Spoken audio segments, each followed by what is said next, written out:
عرب بہت جنگجو قوم تھی۔ اسلام سے پہلے عربوں میں لڑائیوں کا ایک طویل سلسلہ جاری رہتا تھا۔ یہ لوگ ذرا سی بات پر آپس میں دشمنی پر اتر آتے۔ انہی لڑائیوں میں سے ایک مشہور لڑائی حرب الفجار یا جنگ فجار کے نام سے مشہور ہے۔ یہ واقعہ فیل کے بعد 15 یا 20 عام الفیل ذی القعدہ کے مہینے میں ہوئی۔ یہ جنگ 580 عیسوی میں شروع ہوئی اور 590 عیسوی میں ختم ہوئی۔ عرب کے لوگ ذو القعدہ، ذو الحج، محرم اور رجب ان 4 مہینوں کا بے حد احترام کرتے تھے اور ان 4 مہینوں میں لڑائی کرنے کو گناہ جانتے تھے۔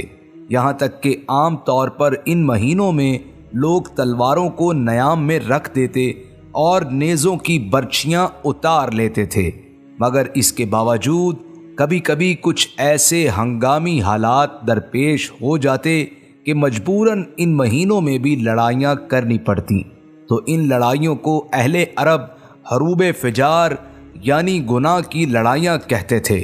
روایت ہے کہ حرب فجار کی تعداد 4 ہے۔ سب سے آخری جنگ فجار جو قریش اور قیس کے قبیلوں کے درمیان ہوئی، اس میں حضرت صلی اللہ علیہ وآلہ وسلم نے بھی شرکت کی۔ یہ لڑائی چوتھی اور آخری تھی۔ اس وقت حضور علیہ الصلاۃ والسلام کی عمر مبارک تقریباً 15 یا 20 سال تھی۔ اس جنگ کا سبب یہ بنا کہ عروہ رحال نامی سردار جو بنی ہوزان میں سے تھا، اس نے ہیرا کے فرما روا نعمان بن منظر کے تجارتی قافلے کو اپنی امان میں بازار عکاظ کے میلے میں جو ماہ ذی الحج میں منعقد ہوتا تھا جانے کے لیے راہ گزر عطا کر دی، اور قافلے نے اورات نامی کنویں کے قریب پڑاؤ ڈال دیا۔ بنی کنانہ کے ایک سردار براس بن قیس نے کہا، کیا تو کنانہ کے مقابلے میں بھی اس کو امان دے رہا ہے؟ عروہ رحال نامی سردار نے کہا، ہاں، اور تمام دنیا کے مقابلے میں بھی۔ یہ بات کنانی سردار براس بن قیس کے لیے ناقابل برداشت تھی۔ اس نے غصے میں آپے سے باہر ہو کر نجد کے بالائی علاقے میں تمین کے مقام پر عروہ بن عتبہ کو قتل کر دیا، جو ہیرا کے فرما روا نعمان بن منظر کا مال تجارت لے کر عکاظ کے بازار میں آیا تھا۔ دونوں ہی فریقوں نے ایک دوسرے کو اس قتل کا ذمہ دار قرار دیا۔ بڑھتے بڑھتے یہ تنازع اتنا بڑا کہ ان میں جنگ کی نوبت آ گئی۔ قریش اس جنگ میں حق پر تھے، اس لیے حضور علیہ الصلاۃ والسلام نے اپنے چچاؤں کے ساتھ اس جنگ میں شرکت فرمائی، مگر کسی پر ہتھیار نہیں اٹھایا، بلکہ صرف اپنے چچاؤں کو دشمن کے پھینکے تیر اٹھا اٹھا کر دیتے تھے۔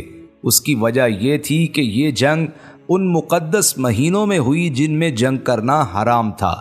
دوسری طرف ایک وجہ یہ بھی تھی کہ دونوں ہی فریق مشرک تھے، اس لیے اللہ نے آپ صلی اللہ علیہ وآلہ وسلم کو اس بے مقصد قتل و غارت گری سے محفوظ رکھا، کیونکہ مومن کو قتال اور جہاد و جنگ و جدل کا حکم فقط اس لیے دیا گیا تھا کہ اللہ تعالیٰ کا کلمہ بلند ہو اور اسی کا بول بالا ہو، جبکہ یہ جنگ محض نسلی و قبائلی نام و نمود کے لیے لڑی گئی۔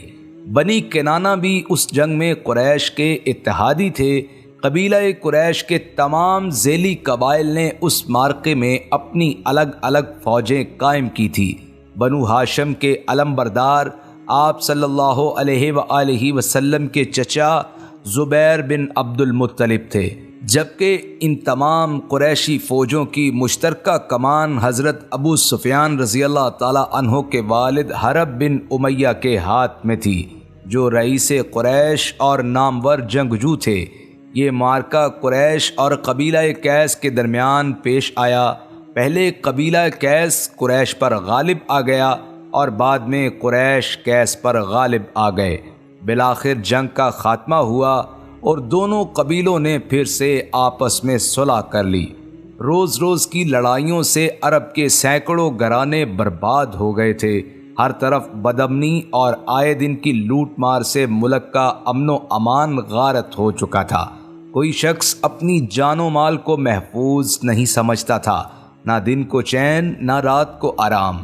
اس وحشتناک صورتحال سے تنگ آ کر کچھ صلح پسند لوگوں نے جنگ فجار کے خاتمے کے بعد ایک اصلاحی تحریک چلائی، چنانچہ بنو ہاشم، بنو زہرہ، بنو اسد وغیرہ قبائل قریش کے بڑے بڑے سرداران عبداللہ بن جدعان التمیمی قریشی کے گھر پر جمع ہوئے اور حضور علیہ الصلاۃ والسلام کے چچا زبیر بن عبد المطلب نے یہ تجویز پیش کی کہ موجودہ حالات کو سدھارنے کے لیے کوئی معاہدہ کرنا چاہیے۔ چنانچہ خاندان قریش کے سرداروں نے جیو اور جینے دو کے اصول کے تحت ایک معاہدہ کیا اور حلف اٹھا کر عہد کیا کہ ہم لوگ ملک سے بے امنی دور کریں گے، مسافروں کی حفاظت کریں گے، غریبوں کی امداد کرتے رہیں گے، مظلوم کی حمایت کریں گے، کسی ظالم یا غاصب کو مکہ میں نہیں رہنے دیں گے۔ اس معاہدہ میں حضور اقدس صلی اللہ علیہ وآلہ وسلم بھی شریک ہوئے۔ اس معاہدے کو حلف الفضول کے نام سے یاد کیا جاتا ہے، کیونکہ یہ امن و امان کا معاہدہ تھا، اس لیے آپ صلی اللہ علیہ وآلہ وسلم اس کو بہت پسند فرماتے تھے۔